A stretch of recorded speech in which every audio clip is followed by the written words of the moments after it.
मैं, रानी, मुंबई के एक बड़े अस्पताल के लेबर रूम में सफाई का काम करती थी। लेकिन किसी को यह नहीं पता था कि मैं वही कचरा उठाकर लाखों रुपए कमाती थी। यह जानकर आपके भी रोंगटे खड़े हो जाएंगे कि डिलीवरी के वक्त डॉक्टर और नर्सें क्या चीज कचरे में फेंक देती हैं। एक ऐसी चीज जिसे दुनिया सोने के भाव खरीदने को तैयार थी। मेरा नाम रानी है। मैंने बचपन से गरीबी और तंगी के सिवा कुछ भी नहीं देखा। मेरे पिता, हरिया, एक दिहाड़ी मजदूर थे जो पूरी जिंदगी मेहनत करते रहे, लेकिन 2 वक्त का खाना भी ठीक से नहीं जुटा पाते थे। मैं उनकी इकलौती बेटी थी और मेरे 2 भाई थे। जब पिताजी की सेहत बिगड़नी शुरू हुई, तो घर का चूल्हा ठंडा पड़ गया। उनकी खांसी बढ़ती गई, शरीर कमजोर होता गया और एक दिन उन्होंने काम पर जाना बंद कर दिया। तब मेरी माँ, शांति, ने हिम्मत की और उसी प्राइवेट अस्पताल में सफाई का काम शुरू कर दिया, जहां आज मैं काम करती हूँ। वह मामूली सी नौकरी थी, लेकिन माँ की थोड़ी सी तनख्वाह से हमारा टूटा फूटा घर किसी तरह से चलने लगा। पर जिंदगी के झटके यही नहीं थमे। पिताजी बीमारी से लड़ते लड़ते एक दिन चल बसे। माँ पूरी तरह से अकेली पड़ गई। उन्होंने मेरी शादी एक दूर के रिश्तेदार के बेटे, रमेश, से कर दी, क्योंकि बचपन में बड़ों ने हमारा रिश्ता तय कर दिया था। माँ को क्या पता था कि रमेश को नशे की लत लग चुकी है। वह जिम्मेदारी से भागने वाला, हर वक्त नशे में धुत रहने वाला आदमी बन चुका था। शादी के बाद जब यह सच सामने आया, तो मेरे पैरों तले से जमीन खिसक गई। माँ खुद भी शुगर की मरीज थी और उनकी तबीयत अक्सर बिगड़ जाती थी। मेरे 2 बच्चे हो चुके थे, एक बेटा छोटू और एक बेटी गुड़िया। रमेश कुछ करता नहीं था, इसलिए पूरा घर चलाने का बोझ मुझ पर ही आ पड़ा था। एक दिन जब माँ का शुगर लेवल बहुत नीचे गिर गया, तो मैंने उनका हाथ दबाते हुए कहा, अम्मा, अब आप आराम करो, आपकी जगह मैं काम पर जाऊंगी। माँ की आंखों में आंसू आ गए। उन्होंने कहा, बेटी, मैं तुम्हें कुछ दे नहीं सकी, पढ़ा भी नहीं पाई, बस यह गरीबी ही दी। अब तुम भी वही काम करोगी जो मैं करती रही। मैंने उनका हाथ थामते हुए कहा, अरे माँ, काम कोई छोटा या बड़ा नहीं होता, और रमेश के साथ मुझे तो निभाना ही है, घर की इज्जत भी तो रखनी है। किस्मत ने मुझे वहीं ला खड़ा किया था जहां कभी मेरी माँ खड़ी थी। मैं भी उसी अस्पताल में उसी वर्दी में माँ की जगह काम करने लगी थी। माँ ने अपनी ईमानदारी और मेहनत से अस्पताल में अच्छी पहचान बनाई थी, जिसका फायदा मुझे हुआ। लेकिन घर की गरीबी जस की तस ही रही। पति का नशा, माँ की महंगी दवाइयाँ और बच्चों के बढ़ते खर्चे मेरी कमर तोड़ रहे थे। तनख्वाह महीने के शुरुआती 10 दिन में ही खत्म हो जाती। मेरी ड्यूटी ज्यादातर लेबर रूम में ही होती थी। वहाँ फर्श पर झाड़ू लगाना, गंदगी साफ करना, दवाई और सफाई के केमिकल का स्प्रे करना, सब मेरी जिम्मेदारी थी।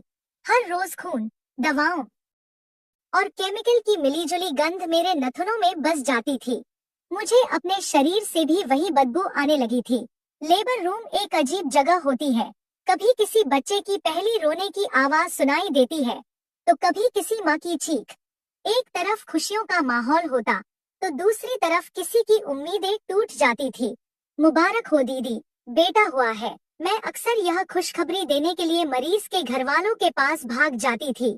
बहुत बहुत धन्यवाद भाभी, वो लोग मुस्कुराकर कहते, और कोई 500 का नोट मेरी हथेली में रख देता। यह मेरे लिए किसी खजाने से कम नहीं होता था। मैं हमेशा खुशखबरी देने में सबसे आगे रहती थी ताकि थोड़ा बहुत एक्स्ट्रा पैसा मिल जाए, लेकिन वो भी ऊंट के मुंह में जीरे के जैसा ही था। घर लौटते ही बच्चे अपनी फरमाइशों की झड़ी लगा देते। माँ, आज पड़ोस के राहुल के नए जूते आए हैं, मेरे वाले तो फट गए हैं। या माँ, स्कूल में सब बच्चे जूस पीते हैं, मुझे भी चाहिए। उनकी बातें दिल में तीर की तरह चुभती। मेरी सारी कमाई माँ की दवाइयों और रमेश के नशे में चली जाती। बच्चों की इच्छाएं अधूरी ही रह जाती। रात को मैं छत को घूरते हुए सोचती, क्या मेरी जिंदगी ऐसे ही सफाई करते कमाते निकल जाएगी? क्या कभी गरीबी का यह अंधेरा खत्म होगा भी या नहीं? लेकिन एक दिन किस्मत ने करवट ली और ऐसा पलटा लिया कि जिसने मुझे फर्श से उठाकर आसमान पर ही पहुंचा दिया था। लेकिन मुझे क्या पता था कि जिस कचरे को मैं रोज उठाती हूँ, उसी में मेरी किस्मत छिपी है। वो रात जो मुझे कुछ ही दिनों में अमीर बना देगा, मगर जिसकी कीमत मुझे जिंदगी भर चुकानी पड़ेगी। उस दिन एक चमचमाती काली गाड़ी मेरे घर के ठीक सामने आकर रुकी। गली के सारे बच्चे खेल छोड़कर उस काली गाड़ी को ही देखने लगे। हमारी गली में इतनी बड़ी और साफ सुथरी गाड़ी कभी भी नहीं आई थी। मैं दरवाजे पर खड़ी हैरान थी। मेरे घर के सामने इस गाड़ी का भला यहाँ क्या काम है? उसमें से एक पेंटकोट पहने साफ सुथरा आदमी साहिल उतरा। उसके पॉलिश किए हुए जूते गली की मिट्टी में भी चमक रहे थे। उसने एक नजर मेरे घर पर डाली और फिर मुझ पर नजर डालते हुए बोला, आप रानी हैं? उसकी आवाज भारी और सधी हुई थी। मैंने डरते डरते कहा, जी हाँ, मैं ही रानी हूँ। कोई काम था? उसने पूछा। आप मुंबई के उस बड़े अस्पताल में लेबर रूम में सफाई का काम करती हैं? मेरा दिल धक धक करने लगा। उसे मेरे काम की जगह का कैसे पता? मैंने धीरे से सिर हिलाया। हाँ, करती हूँ। कोई परेशानी हो गई है क्या? मैं डर रही थी कि कहीं अस्पताल से कोई शिकायत ना हो, लेकिन उसने मुस्कुराते हुए कहा, नहीं, कोई परेशानी नहीं है, बल्कि अब आपके सारे मसले खत्म होने वाले हैं। मैं चौंक गई। अगर अस्पताल का काम होता तो वही बुला लेते, घर आने की क्या जरूरत थी? मैंने उसे शक से देख रही थी। उसने पूछा, क्या मैं अंदर आ सकता हूँ? मुझे आपसे एक बहुत जरूरी बात करनी है। मैंने झिझकते हुए बोला, ठीक है, आइए। मेरा छोटा सा घर और टूटी दीवारें उसके महंगे कपड़ों के सामने शर्मिंदा लग रहे थे। वह बैठा तो पुरानी कुर्सी चरमराई। मैंने हिम्मत करके कहा, देखिए, मैं अजनबियों से बात नहीं करती, लेकिन आपने मेरे अस्पताल का नाम लिया है। मैं वहाँ 5 साल से काम कर रही हूँ और मुझसे पहले मेरी माँ 15 साल तक वहीं पर काम करती थी। यह सुनते ही उसकी आंखों में एक चमक आई। वो बोला, तो मतलब आप अस्पताल के अंदर की हर बात जानती होंगी, खासकर लेबर रूम की? मैंने कहा, हाँ, जानती तो हूँ, पर वहाँ सब ईमानदारी से काम करते हैं, कोई गलत चीजें नहीं होती। वो थोड़ा झुककर बोला, बस उनके इसी अच्छेपन का थोड़ा फायदा उठाना है, जिससे तुम्हें इतना पैसा मिलेगा कि तुम सोच भी नहीं सकती हो। मैंने हैरानी से पूछा, कौन सा फायदा? वो मुस्कुराया और बोला, तुम्हें तो रोज कचरा उठाना होता है ना, बस उसी कचरे में तुम्हारे लिए एक ऐसी चीज है जो तुम्हें कुछ ही दिनों में करोड़पति बना सकती है। उसका जुमला ऐसा था कि जैसे किसी ने मेरे सिर पर हथौड़ा मार दिया हो। करोड़पति, और वह भी कचरे से। मुझे एक पल के लिए लगा कि यह आदमी या तो पागल है या फिर मेरा मजाक उड़ा रहा है। यह मेरी गरीबी का मजाक उड़ाने आए हो क्या? मेरा लहजा एकदम से सख्त हो गया। माना तुम लोग अमीर हो और हम कूड़ा बीनने वाले हैं, लेकिन हमें हमारी जिंदगी जीने दो। निकलो यहाँ से। वो मेरी बात पर गुस्सा करने के बजाय हल्का सा मुस्कुराया। रानी जी, जो बात मैं आपको बताने जा रहा हूँ, वह शायद आपके अस्पताल के बड़े बड़े डॉक्टरों को भी नहीं पता होगी, क्योंकि यह हिंदुस्तान है और यहाँ लोगों को इस बात का एहसास ही नहीं कि औरतों में बच्चे के जन्म के बाद एक ऐसी कीमती चीज फेंक दी जाती है जिससे हजारों नहीं लाखों रुपए कमाए जा सकते हैं। उसकी बातों में कुछ ऐसा था जिसने मेरे गुस्से को जिज्ञासा में बदल दिया। कौन सी चीज? कैसी कीमती चीज? वो मैं बताऊंगा। उसने अपनी जेब से एक मुड़ी तहरी हुई पर्ची निकाली। कल से जब भी कोई डिलीवरी हो, तुमने कचरे में से वो चीज निकाल कर अलग एक थैली में रख लेनी है। ठीक है, रख दूंगी। मैंने बेसब्री से कहा, पर बताओ तो सही, वो चीज आखिर है क्या? उसने वह पर्ची मेरी तरफ बढ़ाई। इस पर सब लिखा है, इसे ध्यान से पढ़ लो। कल से तुम्हारा काम शुरू होगा, मैं तुमसे खुद संपर्क करूंगा। यह कहकर वह उठकर बाहर चला गया। मैं उसे जाते हुए देखती रही जब तक उसकी काली गाड़ी गली के मोड़ से गायब नहीं हो गई। फिर मैंने कांपते हाथों से वह पर्ची खोली। उस पर सिर्फ एक शब्द लिखा था, एक ऐसा मेडिकल शब्द जो मैंने कभी कभार नर्सों की जुबान से सुना था, लेकिन उसका मतलब मैं नहीं जानती थी। मैंने उस शब्द को बार बार पढ़ा। समझ में ही नहीं आ रहा था कि आखिर वह बेकार सी चीज इतनी कीमती कैसे हो सकती है, जिसे डॉक्टर और नर्सें इस्तेमाल की हुई रुई और पट्टियों के साथ फेंक देते हैं। मेरा दिल कह रहा था कि यह कोई धोखा है, कोई चाल है, लेकिन दिमाग कह रहा था, अगर इसकी बात में जरा भी सच्चाई हुई तो मेरी और मेरे बच्चों की जिंदगी पूरी तरह से बदल सकती है। उस एक शब्द ने मेरे अंदर लालच और डर की ऐसी लड़ाई छेड़ दी थी, जिसका फैसला अगले दिन अस्पताल के लेबर रूम में होना था। उस रात मुझे नींद ही नहीं आई। मैं बिस्तर पर करवटें बदलती रही। वह पर्ची पर लिखा शब्द मेरे दिमाग में लगातार घूमता रहा। वह अजनबी आदमी, साहिल, उसकी आत्मविश्वास से भरी आंखें और करोड़पति बनने की बात, सब किसी ख्वाब के जैसा लग रहा था। एक ऐसा ख्वाब जो डरावना भी था और खूबसूरत भी। एक तरफ मेरा डर मुझे उस काम को करने से रोक रहा था, तो दूसरी तरफ मेरे घर की हालत, बच्चों के भूखे चेहरे और माँ की बीमारी मुझे उस रास्ते पर धकेल रहे थे। मैंने उठकर कोने में सोए अपने बच्चों को देखा। चांद की हल्की रोशनी उनके मासूम चेहरों पर पड़ रही थी। उनके फटे कपड़े और कमजोर जिस्म देखकर मेरे अंदर दर्द उठा। नहीं, मैं तुम लोगों की जिंदगी ऐसे बर्बाद नहीं होने दूंगी। मैं खुद से बुदबुदाई, अगर उस कचरे में ही मेरी किस्मत का सोना छुपा है तो मैं उसे निकाल कर रहूंगी। यह सोचते ही मेरे अंदर का डर जैसे गायब ही हो गया। उसकी जगह एक अजीब सी हिम्मत और बेपरवाही ने ले ली। अगली सुबह जब मैं अस्पताल के लिए तैयार हो रही थी तो मेरा दिल पहले से ज्यादा तेज धड़क रहा था। मैंने अपने काम वाले बैग में एक एक्स्ट्रा साफ बैग छुपा लिया। हाथ कांप रहे थे, लेकिन इरादा पक्का था। जब मैं अस्पताल पहुंची तो सब कुछ वही था। वही गलियारे, वही लोग, वही बदबू, लेकिन आज सब कुछ अलग लग रहा था। अब हर चेहरा मुझे शक की नजर से देखता हुआ महसूस हो रहा था। रानी, आज बड़ी चुपचाप लग रही हो, तबीयत तो ठीक है? सिस्टर ममता ने गुजरते हुए पूछा। वो अस्पताल की पुरानी और सख्त मिजाज नर्स थी। मैं एकदम चौंक गई। जी सिस्टर, मैं ठीक हूँ, बस रात को नींद नहीं आई। चलो काम पर ध्यान दो। आज सुबह सुबह 3 डिलीवरी केस आए हैं। लेबर रूम बिल्कुल साफ होना चाहिए। वह आदेश देकर आगे बढ़ गई। उनकी बात सुनकर मेरी धड़कन और तेज हो गई। 3 केस मतलब 3 मौके। मैंने जल्दी से अपना झाड़ू पोछा उठाया और लेबर रूम की तरफ बढ़ गई। सफाई का काम कर रही थी, लेकिन ध्यान अंदर से आने वाली आवाजों पर ही था। बार बार दरवाजे के शीशे से अंदर झांकने की कोशिश करती रही। वक्त धीरे धीरे गुजर रहा था और मेरी बेचैनी बढ़ती ही जा रही थी। फिर वो पल आ गया। पहली डिलीवरी पूरी हुई। नर्सों ने बच्चे को साफ किया, वार्मर में रखा और फिर घर वालों को खुशखबरी दी। मुबारक हो भाई साहब, बिटिया हुई है। वह आदमी अपनी बच्ची की तरफ आगे बढ़ा। बच्ची के पिता ने खुशी से कांपते हाथों से 500 का नोट मेरी तरफ बढ़ाया, पर आज मेरी नजर उस नोट पर नहीं थी, बल्कि उस कूड़ेदान पर थी, जिसमें नर्स ने खून और रुई में सनी कई चीजों के साथ वह कीमती चीज भी फेंक दी थी। जैसे ही डॉक्टर और नर्सें कमरे से बाहर गईं, मैं फौरन सफाई के बहाने अंदर घुस गई, दरवाजा हल्का सा बंद किया और जल्दी से कूड़ेदान की तरफ बढ़ी।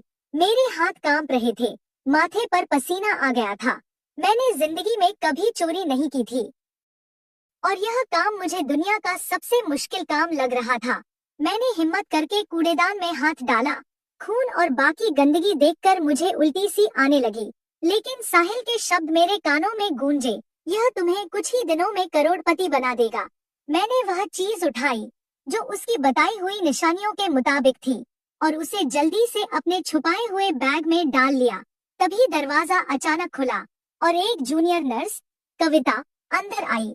अरे रानी, तुमने अभी तक यह साफ नहीं किया, जल्दी करो, हमें दूसरा मरीज भी लाना है। मैं जैसे पकड़ी ही गई थी, झट से वह बैग बाल्टी के नीचे छुपा दिया। जी सिस्टर, बस 5 मिनट में सब साफ कर देती हूँ, मैंने घबराहट में कहा। उसके जाने के बाद मेरी जान में जान आई। यह मामला पकड़े जाने के बिल्कुल करीब ही था। शाम तक मैंने इसी तरह डरते डरते छुप छुप कर और 2 थैलियां और जमा कर ली। छुट्टी का वक्त हुआ तो मैंने वह थैला अपने बड़े बैग में छुपाया और अस्पताल के पिछले गेट की तरफ निकल गई। वो गेट वैसे तो कम ही इस्तेमाल होता था। वहां पहुंचकर मैंने उसी नंबर पर कॉल की जो साहिल ने मुझे दिया था। मैं पिछले गेट पर हूँ, मैंने धड़कते दिल से कहा। 5 मिनट में पहुंच रहा हूँ। दूसरी तरफ से आवाज आई। ठीक 5 मिनट के बाद वही काली गाड़ी अंधेरे से निकली। साहिल गाड़ी से उतरा और फिर मेरी तरफ बढ़ा। मैंने बिना कुछ कहे वो थैला उसके हवाले कर दिया। उसने थैला गाड़ी की पिछली सीट पर फेंका और अपनी जेब से नोटों की मोटी गड्डी निकालकर मेरे हाथ में थमा दी। यह तेरी आज की मेहनत है, वो हंसकर बोला। मैंने कांपते हाथों से नोट पकड़े।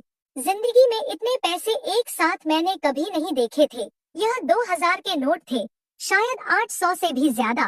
मेरी पूरे महीने की तनख्वाह से 10 गुना ज्यादा। इतने पैसे देखकर मेरे मुंह से खुद ब खुद निकला, कहा था ना, यह कचरा नहीं, सोना है। वो मुस्कुराया, गाड़ी में बैठा और तेजी से निकल गया। मैं वहीं खड़ी नोटों को देखती रही। आंखों में आंसू आ गए। डर, गुनाह और शर्मिंदगी का जो एहसास था, उस पर अब लालच और खुशी भारी पड़ चुकी थी। उस वक्त मुझे अपने भूखे बच्चे, बीमार मां और एक रोशन आने वाला कल दिखाई दे रहा था। मैंने उसी वक्त तय कर लिया, अब यह काम मैं रोज करूंगी। अस्पताल से घर तक का रास्ता जैसे कि हवा में उड़कर तय हुआ। हाथों में पकड़ी नोटों की गड्डी अब मुझे कागज के टुकड़े नहीं लग रहे थे, वह मेरी उम्मीदें थी, मेरे बच्चों के सपने, मेरी माँ की सेहत की गारंटी। डर और जुर्म का एहसास अब कहीं पीछे छूट गया था और उसकी जगह एक अजीब सी नशे वाली खुशी ने ले ली थी। पहली बार जिंदगी में मुझे लगा कि मैं मजबूर नहीं हूँ, ताकतवर हूँ। घर जाने से पहले मैं सीधा उस मेडिकल स्टोर पर गई, जहाँ से मैं माँ की दवाइयाँ हमेशा उधार पर लेती थी। भाई साहब, माँ की शुगर और ब्लड प्रेशर की दवाई दे दो, मैंने कहा। दुकानदार ने मुझे ऊपर से नीचे तक देखा और रूखेपन से बोला, पहले पिछले 2000 रुपए चुका दो, फिर दवा मिलेगी। मैंने गुस्सा करने की बजाय शांति से अपने थैले से 2000 के नोट निकाले और काउंटर पर रख दिए। लो अपने 2000, और अब मुझे पूरे 2 महीने की दवाइयाँ पैक करके रख दो। दुकानदार की आंखें फैल गई, उसका लहजा तुरंत बदल गया। अरे जीजी, अभी देता हूँ, आप बैठो जरा। आज पहली बार मुझे पैसों की ताकत का सही मतलब समझ आया था। वहाँ से मैं फल और सब्जी की दुकान पर गई, वो सारे फल खरीदे जिनकी तरफ मेरे बच्चे हमेशा हसरत से देखते थे। फिर राशन की दुकान से महीने भर का सामान लिया। आखिरी में बच्चों के कपड़ों की दुकान पर गई और उनके लिए नए कपड़े और चमकदार जूते खरीदे। जब मैं घर पहुंची तो दोनों हाथों में थैले भरे हुए थे। माँ, देखो, छोटू ने एक थैले में से नई शर्ट निकालकर खुशी से चिल्लाया। गुड़िया ने नए जूतों को सीने से लगा लिया।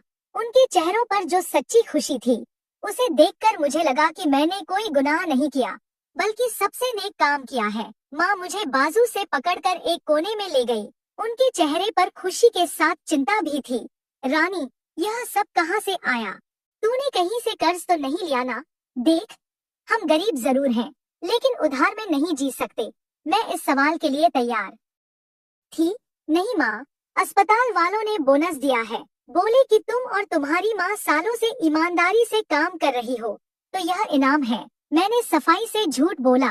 माँ को पूरी तरह यकीन तो नहीं हुआ, पर वह चुप हो गई। भगवान तेरा भला करे, उन्होंने मेरे सिर पर हाथ फेरते हुए कहा। इतने में मेरा आदमी रमेश, जो शायद कोने में सो रहा था, शोर सुनकर उठ गया। नए सामान और कपड़ों को देख उसकी आंखों में लालच चमकने लगा। वाह वाह, लगता है कहीं से माल हाथ लगा है। चलो शाबाश, अब मुझे भी कुछ खर्चे के पैसे दे दो, दोस्त इंतजार कर रहे हैं। पहले मैं उसकी बातों से डरकर पैसे दे देती थी, पर आज मेरे अंदर एक नई रानी थी। कोई पैसा नहीं मिलेगा, मैंने ठंडे लहजे में कहा। यह पैसे बच्चों के कपड़ों और माँ की दवाइयों के लिए हैं, तेरे नशे के लिए नहीं है। वो गुस्से से मेरी तरफ झपटा। तेरी हिम्मत कैसे हुई मुझे जवाब देने की?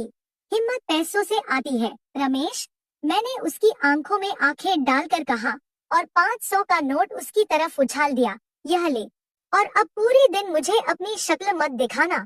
वह कुछ देर मुझे घूरता रहा, फिर नोट उठाकर बड़बड़ाता हुआ घर से निकल गया।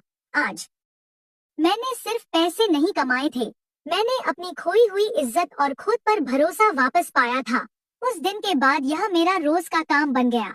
मैं हर रोज अस्पताल जाती, लेकिन अब मकसद सिर्फ सफाई करना नहीं था।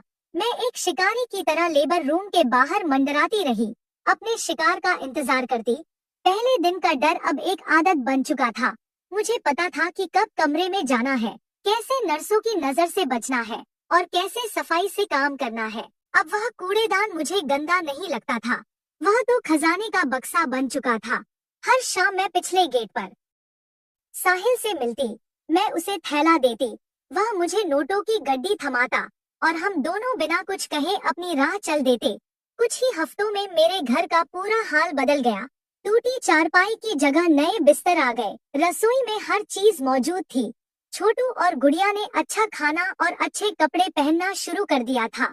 माँ की तबीयत भी अब बेहतर थी। लेकिन यह बदलाव सिर्फ मेरे घर तक सीमित नहीं था।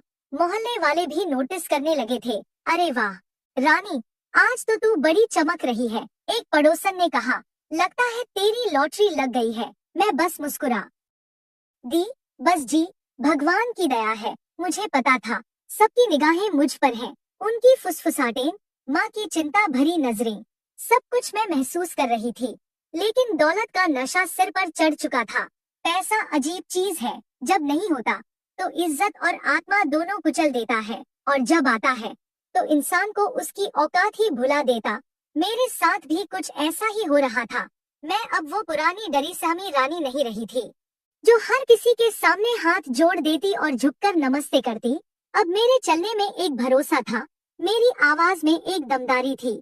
मैंने झोपड़ी वाला घर छोड़कर उसी मोहल्ले के किनारे पर एक छोटा लेकिन पक्का घर किराए पर ले लिया था। घर में फ्रिज, टीवी और जरूरत की हर चीज थी। मेरे बच्चे अब गली के दूसरे बच्चों की तरह अच्छे कपड़े पहनते और उनके हाथ में महंगे खिलौने होते। मैंने अस्पताल का काम नहीं छोड़ा था, क्योंकि मेरा असली खजाना तो वही था। लेकिन अब मैं वहाँ पर झाड़ू पोछा लगाने वाली रानी मौसी से रानी जी बन गई थी। मैं अक्सर नर्स और बाकी स्टाफ के लिए खाने पीने की चीजें ले जाती, कभी किसी की थोड़ी बहुत पैसे से मदद भी कर देती। मेरे इस रवैये ने सबको हैरान कर दिया था, लेकिन कोई मुझसे सीधे पूछने की हिम्मत नहीं करता था। रानी जी, आप तो दिन ब दिन अमीर होती जा रही हैं। हमें भी बताइए, कौन सा जादू का डब्बा हाथ लग गया है? एक दिन एक वार्ड बॉय विजय ने चाय पीते हुए मुझसे मजाक किया। मैंने मुस्कुराकर जवाब दिया, मेहनत करती हूँ तो भगवान फल देता है। तुम भी मेहनत करो, तुम्हें भी मिलेगा। लेकिन अंदर ही अंदर मैं हर वक्त एक अनजाने डर में जीती थी। रात को जरा सी आहट पर मेरी आंख खुल जाती। अस्पताल में अगर कोई मुझे घूर कर देख लेता तो दिल धक से रह जाता। मुझे हर वक्त लगता जैसे कि कोई मेरा पीछा कर रहा है, जैसे दीवारों के भी कान हैं जो मेरे राज सुन रहे हैं। मेरा लालच मुझे रोज इस आग में झोंकता था, लेकिन मेरा जमीर मुझे हर पल टोका करता था। एक दिन मैं रोज की तरह लेबर रूम की सफाई कर रही थी, तभी हेड नर्स मिसेज शर्मा अचानक अंदर आ गई। वह बहुत सख्त और उसूलों वाली औरत थी। उनके आते ही सब स्टाफ डर जाता था। रानी, यह कूड़ेदान अभी तक भरा क्यों पड़ा है? उन्होंने सख्त लहजे में पूछा। तुम जानती हो, इससे इन्फेक्शन फैल सकता है। उस वक्त कूड़ेदान में मेरा सामान भी पड़ा था। मेरा खून जैसे जम गया। जी मैडम, बस उठाने ही लगी थी। दूसरी मरीज की हालत खराब थी तो वही मदद करने चली गई थी, मैंने हड़बड़ाते हुए कहा। उन्होंने शक भरी नजर से मुझे और फिर कूड़ेदान को देखा। आजकल तुम्हारा ध्यान काम पर कम और इधर उधर ज्यादा है। याद रखना, यह अस्पताल है, तुम्हारा घर नहीं। यहाँ छोटी सी गलती भी किसी की जान ले सकती है। यह कहकर वह कमरे से चली गई। उनके जाने के बाद मैंने गहरी सांस ली। मेरे पैर कांप रहे थे। यह अब तक का सबसे बड़ा खतरा था। उस वाक्य ने मुझे और संभल कर चलने पर मजबूर कर दिया। लेकिन मेरे अंदर का लालच अब भी कम नहीं हुआ था। पैसे ने मेरे घर का माहौल भी बदल दिया था। रमेश अब मुझसे ना झगड़ता था, ना हाथ उठाने की हिम्मत करता था। उसे मालूम था कि उसकी दारू और अय्याशी अब मेरे पैसों पर चल रही है। वो गीदड़ की तरह मेरे आगे पीछे घूमता रहता। रानी, आज दोस्तों के साथ पार्टी का प्लान है, कुछ 1000 रुपए चाहिए। वो एक शाम मेरे पास आकर बोला। मैंने टीवी से नजर हटाए बिना कहा, पार्टी किस खुशी में? तुमने कौन सा कोई काम कर लिया है? अरे जानू, तुम जो कमाती हो वो मेरा ही तो है। अब थोड़ा बहुत हक तो बनता है ना मेरा? उसने चापलूसी से कहा। मैंने गुस्से से देखा, तुम्हारा कोई हक नहीं है, यह मेरी मेहनत की कमाई है। फिर मैंने सोचा कि इससे झगड़ना बेकार है। मैंने पर्स से कुछ नोट निकाले और फिर उसकी तरफ फेंक दिए। आइंदा मुझसे इस तरह बात मत करना। वह पैसे उठाकर चुपचाप चला गया। अब घर में ताकत का संतुलन पूरी तरह से बदल चुका था। लेकिन मेरी माँ मेरी इस बदली हुई हालत से खुश नहीं थी। वह अक्सर मुझे चिंता और उदासी से देखती रहती। एक रात जब बच्चे सो गए, वह मेरे पास आकर बैठ गई। बेटी, मुझे सच सच बता, यह सब क्या चल रहा है? इतना पैसा कहाँ से आ रहा है? वो बोनस वाली बात मुझे हजम नहीं हो रही। मुझे डर लगता है कि तू कहीं गलत रास्ते पर तो नहीं चल पड़ी। मैं उनकी आंखों में आंखें डाल नहीं सकी। माँ, तुम बेवजह परेशान हो रही हो। सब ठीक है, तुम बस अपनी सेहत का ध्यान रखो और खुश रहो। हमने बहुत गरीबी देखी है, अब अच्छे दिन आए हैं तो उनकी कदर करो। बेटी, बुरे पैसों से आए अच्छे दिन कभी सुकून नहीं देते। माँ की आंखों से आंसू निकल आए। मुझे तेरी आंखों में वो पुरानी मासूमियत नहीं दिखती, एक डर दिखता है। बता दे, इससे पहले कि देर हो जाए। मैं बिना कुछ बोले अपने कमरे में चली गई। माँ के आंसुओं ने मेरे दिल पर गहरी चोट की थी, लेकिन अब लौटने का रास्ता बंद हो गया था। मैं उस दलदल में गले तक धंस चुकी थी, जहाँ से निकलना मेरे बस में नहीं था। कुछ ही महीनों में मैं अमीर हो गई थी। मेरे पास वो सब कुछ आ गया था जो मैंने कभी सपने में भी नहीं सोचा था। मैंने किराए का घर छोड़कर अपना छोटा सा बंगला खरीद लिया था। मेरी झोपड़ी वाली जिंदगी अब बस याद बनकर रह गई थी। लेकिन मैंने काम छोड़ा नहीं था। मेरा लालच मुझे हर दिन उसी अस्पताल के लेबर रूम में खींच लाता था। मैं अब भी वही पुराना साधारण कपड़ा पहनकर जाती, ताकि किसी को शक ना हो। दिन रात मैं सफाई करती, और जैसे ही मुझे अपने काम की वह चीज मिलती, उसे बैग में छुपा लेती और शाम को साहिल को दे आती। वह आदमी मेरा मददगार भी था और मेरा सबसे बड़ा डर भी। इतने महीनों में हमारे बीच काम के अलावा कोई बात नहीं हुई थी, लेकिन एक शाम जब मैंने उसे थैला दिया और उसने मुझे पैसों की गड्डी दी, तो मैंने हिम्मत करके पूछा, साहब, एक बात पूछूं? वह मुझे देखकर बोला, पूछो, आखिर आप इस कचरे का करते क्या हैं? यह इतना कीमती क्यों है? वह कुछ पल चुप रहा, फिर मुस्कुराया, तुम्हें पैसों से मतलब है या फिर उसकी डिटेल से? ज्यादा जानने की कोशिश मत करो, बस इतना समझ लो कि यह माल दूसरे देश में भेजा जाता है, जहां लोग इसके अच्छे दाम देते हैं। लेकिन क्यों? मैंने फिर पूछा। वो बोला, रानी जी, एक इंसान का कचरा दूसरे इंसान का खजाना होता है। यह कहकर उसने गाड़ी का शीशा ऊपर कर लिया और वहां से चला गया। उसका जवाब मेरे दिमाग में कई सवाल छोड़ गया। मैं जितना इस काम में फंसती जा रही थी, उतना ही मेरा डर और बेचैनी बढ़ती जा रही थी। अस्पताल में अब हालात बदल रहे थे। अब सबको मालूम था कि मैं अचानक अमीर कैसे हो गई हूँ। डॉक्टर और नर्सें अब अक्सर मुझे रोककर उसी बारे में पूछती रहती। सबसे ज्यादा तो सिस्टर ममता, जिनकी नजरें हमेशा मुझ पर ही टिकी रहती थी। वो अक्सर मुझे लेबर रूम के आसपास यूं ही घूमते हुए पकड़ लेती। रानी, तेरी ड्यूटी तो सुबह की शिफ्ट में खत्म हो जाती है, फिर इस वक्त तू यहाँ क्या कर रही है? एक दोपहर उन्होंने मुझे गलियारे में रोक लिया। मैं बस घर जा रही थी, तो सोचा देख लो, कोई काम तो नहीं है, मैंने डरते हुए कहा। उन्होंने मुस्कुराकर तंज कसा, काम तो तू आजकल बहुत कर रही है रानी, इतना कि तेरी झोपड़ी अब महल बन गई है। हमें भी तो दिखा कभी। उनके लहजे में छिपा शक मेरे दिल में खतरे की घंटी बजा गया। मैंने बात को घुमाने की कोशिश की। सिस्टर, जिसे भगवान देता है उसे छप्पड़ फाड़ के देता है। मुझ गरीब पर भी उसकी कृपा हो गई, तो इसमें अजीब क्या है? उन्होंने आंखें तरेरी। अजीब तो इस बात का है रानी, कि भगवान की कृपा सिर्फ लेबर रूम के कूड़ेदान पर ही क्यों बरसती है। यह सुनते ही मेरे पैरों तले से जमीन खिसक गई। क्या उन्हें कुछ पता चल गया है? क्या उन्होंने मुझे देख लिया है? मैं बिना जवाब दिए वहां से निकल गई। पहली बार लगा कि अब मेरा खेल खत्म होने वाला है। घर पहुंची तो माँ पूजा की चटाई पर बैठी थी। आंखों से आंसू बह रहे थे। मुझे देखते ही उन्होंने हाथ जोड़कर भगवान को देखा। हे भगवान, अगर मेरी बेटी गलत रास्ते पर चली गई है, अगर यह पैसा किसी बुरे काम से आ रहा है, तो इसे सद्बुद्धि दे या फिर इसे दलदल से निकाल ले। उनके शब्द मेरे सीने में तीर की तरह धंस गए। माँ, यह क्या कह रही हो तुम? अपनी ही बेटी के लिए ऐसी बातें? मैं चीखी। वह खड़ी हो गई। आंखों में ममता की जगह गुस्सा था। हाँ रानी, क्योंकि मैं किसी चोर और पापी की माँ नहीं बनना चाहती। सच बता, यह पैसा कहाँ से आ रहा है? वरना मैं कल खुद अस्पताल जाकर सबसे पूछ लूंगी। उनकी बात सुनकर मैं टूट गई। उनके पैरों में गिरकर रो पड़ी। माँ, माफ कर दो, मैं मजबूर थी, बच्चों को भूखा नहीं देख सकती थी, तुम्हें बिना दवाई के तड़पते नहीं देख सकती थी। माँ ने सख्ती से कहा, मजबूरी इंसान से पाप नहीं करवाती रानी, लालच करवाता है। उन्होंने मुझे झटक कर खुद से दूर कर दिया। तूने हमारी इज्जत मिट्टी में मिला दी। उस रात मैं सो नहीं पाई।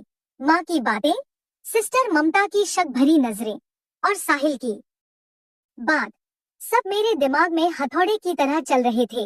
लग रहा था कि जैसे मेरी सांसें बंद हो रही हैं।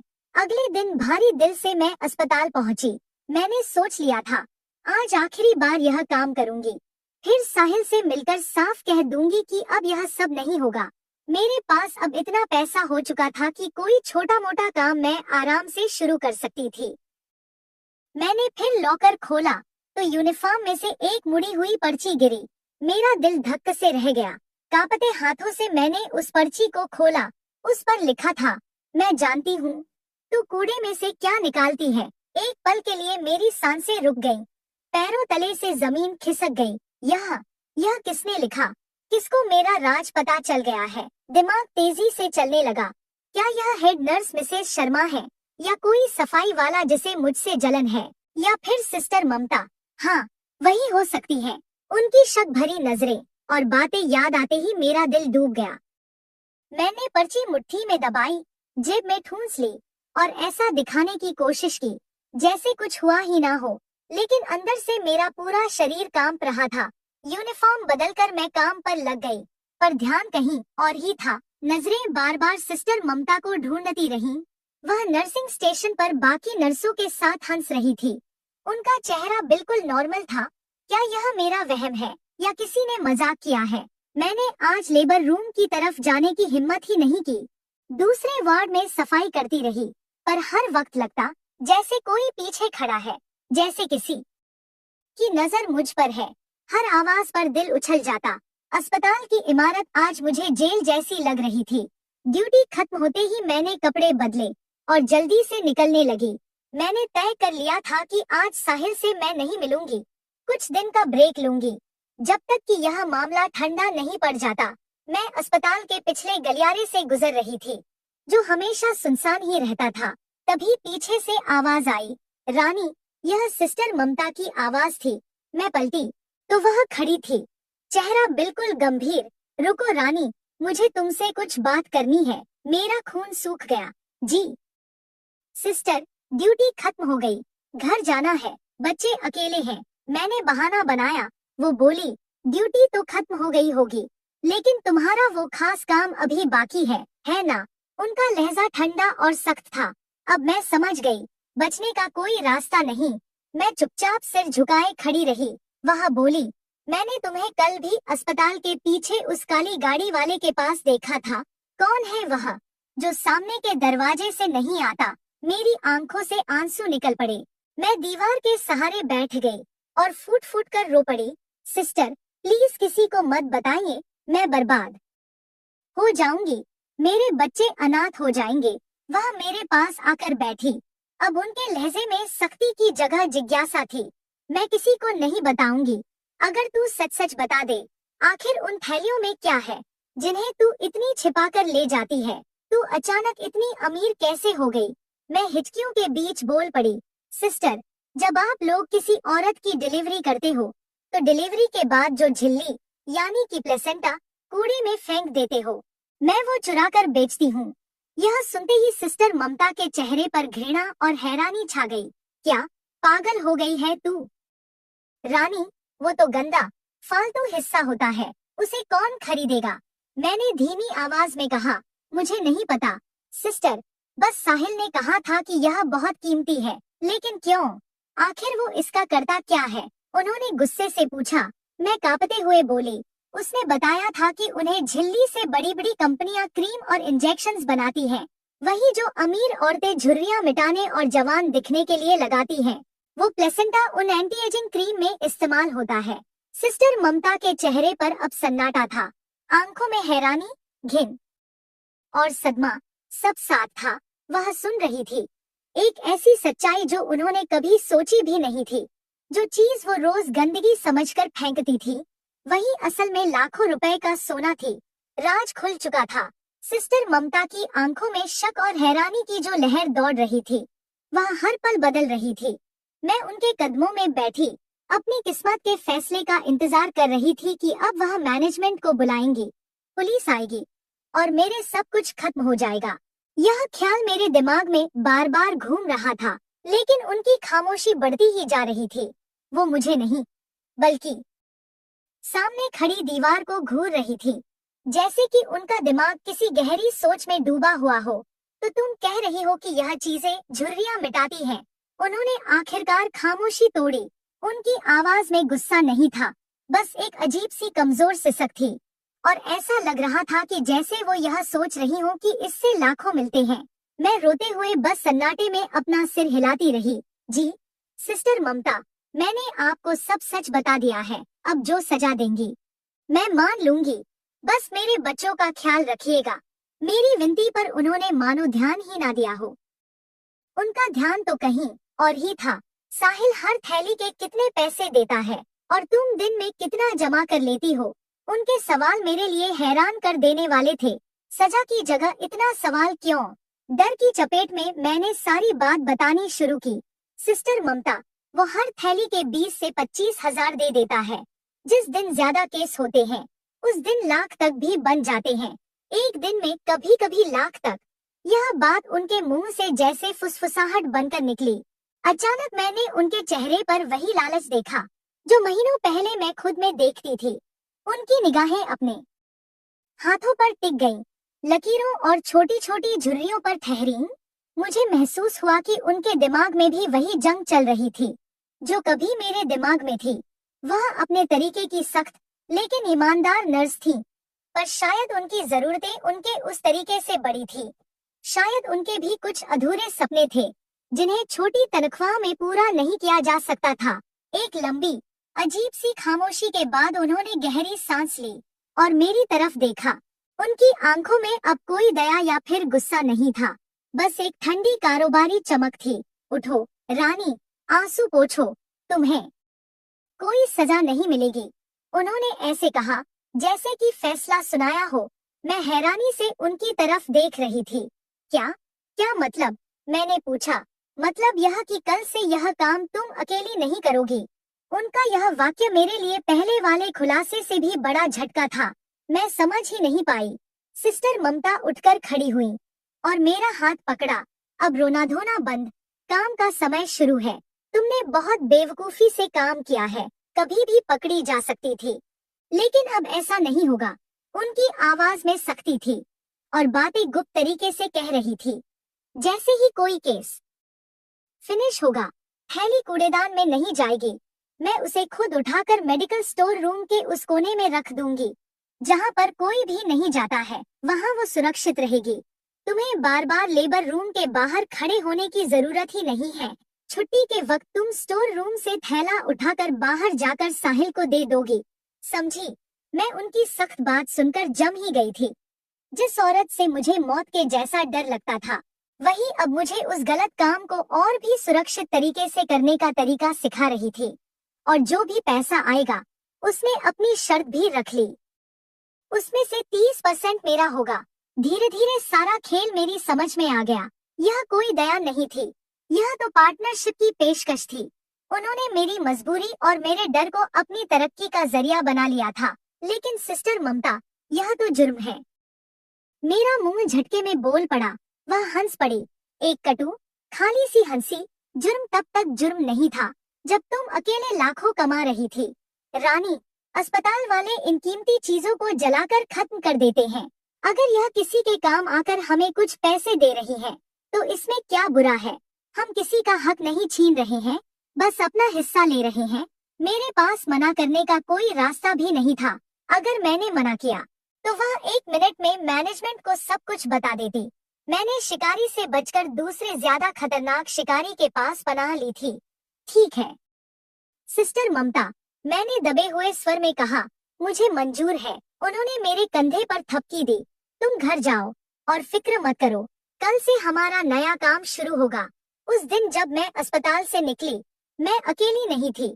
मेरे साथ अब उस गलत काम में एक और शामिल हो चुकी थी, एक पढ़ी लिखी सीनियर नर्स हमारा यह नापाक साथ किस मंजिल तक जाएगा, यह मैं नहीं जानती थी।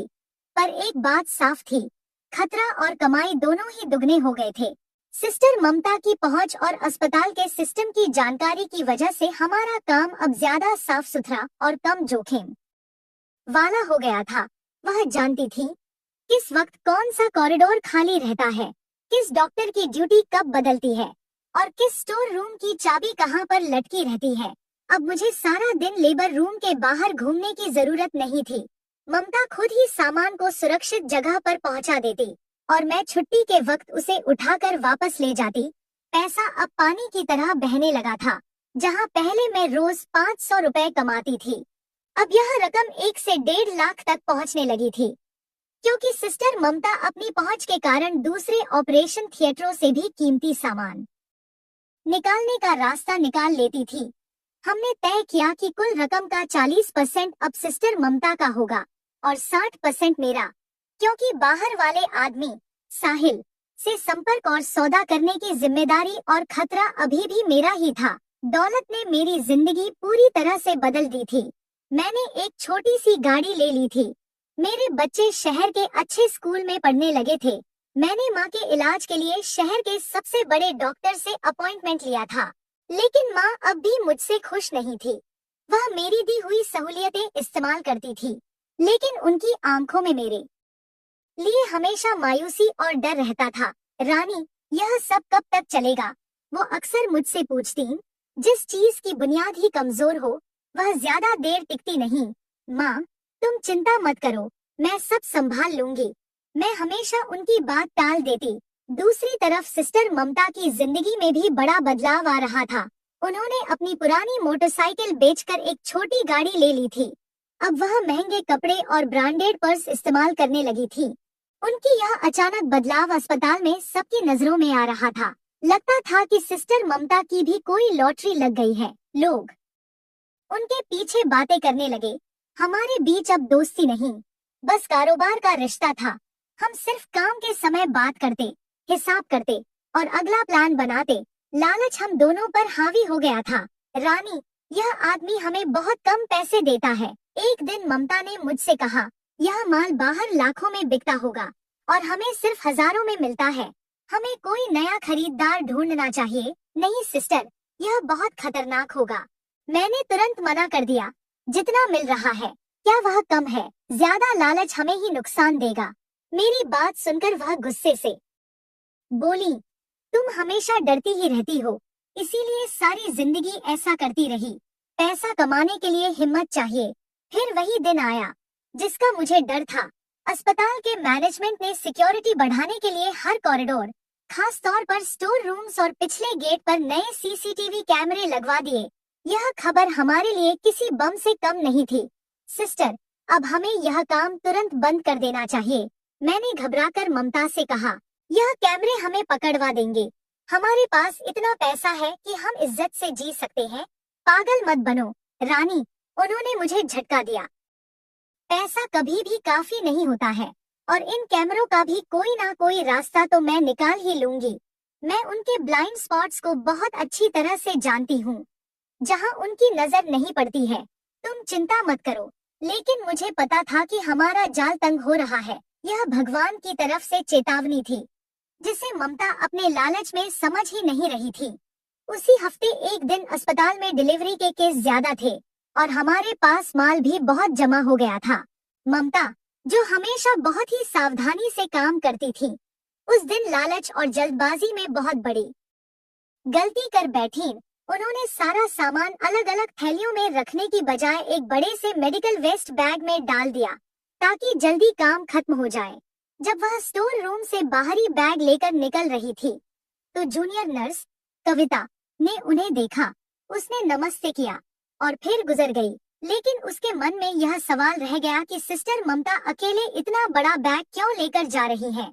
उस शाम जब मैं साहिल से मिलने पिछले गेट पर पहुंची, तो वह बहुत घबराया हुआ दिख रहा था।